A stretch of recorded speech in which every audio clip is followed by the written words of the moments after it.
Halo guys, kembali lagi di video saya.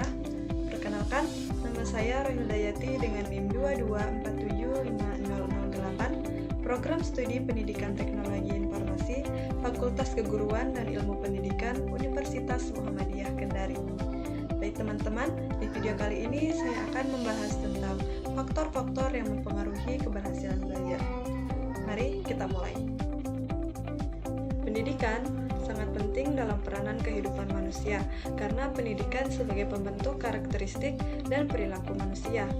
Menurut Undang-Undang RI Pasal 1 Ayat 1 Nomor 20 Tahun 2003 tentang Sistem Pendidikan Nasional, pendidikan adalah usaha secara sadar dan terencana untuk mewujudkan suasana belajar dan proses pembelajaran agar peserta didik secara aktif mengembangkan potensi dirinya untuk memiliki kekuatan spiritual, keagamaan, pengendalian diri, kepribadian, kebiasaan, akhlak mulia, serta kecerdasan dan keterampilan yang dibutuhkan bagi dirinya, masyarakat, bangsa, dan negara. Selanjutnya di sini ada faktor-faktor yang mempengaruhi keberhasilan belajar. Yang pertama ada faktor internal, yaitu faktor internal adalah faktor yang berasal dari siswa itu sendiri. Contohnya motivasi belajar, inteligensi, minat dan sikap, serta kesehatan fisik dan psikologi. Selanjutnya ada faktor eksternal, yaitu ini adalah faktor yang datangnya dari luar. Contohnya lingkungan keluarga, lingkungan sekolah, metode pembelajaran, dan lingkungan sosial dan masyarakat. Selanjutnya di sini penjelasan dari faktor internal, yaitu motivasi belajar.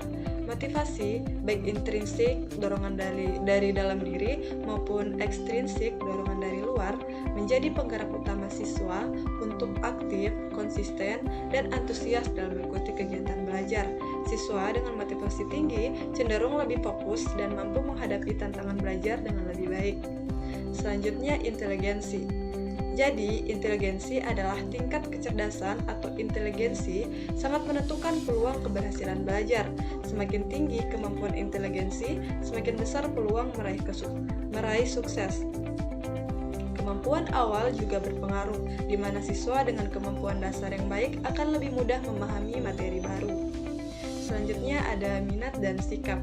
Minat terhadap pelajaran dan sikap positif terhadap guru atau mata pelajaran menjadi penanda awal yang baik bagi proses belajar. Siswa yang memiliki minat tinggi cenderung lebih mudah paham. Selanjutnya, faktor internal yang terakhir ada kesehatan fisik dan psikologis. Kondisi kesehatan jasmani dan rohani juga berpengaruh. Siswa yang sehat secara fisik dan mental akan lebih optimal dalam mengikuti proses pembelajaran. Oke, selanjutnya faktor eksternal. Faktor dari luar diri kita. Contohnya ada lingkungan keluarga, dukungan moral dan finansial dari keluarga, suasana rumah yang kondusif, serta perhatian orang tua sangat membantu siswa dalam mencapai keberhasilan belajar. Relasi antar anggota keluarga dan latar belakang budaya juga turut memengaruhi. Selanjutnya, lingkungan sekolah. Kualitas guru, kurikulum yang sesuai, sarana dan prasarana yang memadai, serta lingkungan sekolah yang kondusif sangat menentukan keberhasilan belajar. Guru yang profesional dan mampu mengelola pembelajaran dengan baik akan meningkatkan hasil belajar siswa. Selanjutnya ada metode pembelajaran. Jadi, metode pembelajaran yang inovatif, interaktif, dan relevan mampu meningkatkan keterlibatan siswa serta memperkuat pemahaman konsep. Variasi metode belajar dapat menghindari kejenuhan siswa dalam proses belajar mengajar. Yang terakhir, faktor eksternal yaitu lingkungan sosial dan masyarakat. Dukungan dari teman sebaya, kegiatan masyarakat, serta media massa juga dapat mempengaruhi hasil belajar. Lingkungan sosial yang positif akan memberikan motivasi tambahan bagi siswa. Cara mengatasi faktor internal dan eksternal. Yang pertama ada faktor internal. Contoh permasalahannya yaitu kurang motivasi, minat, dan kesehatan.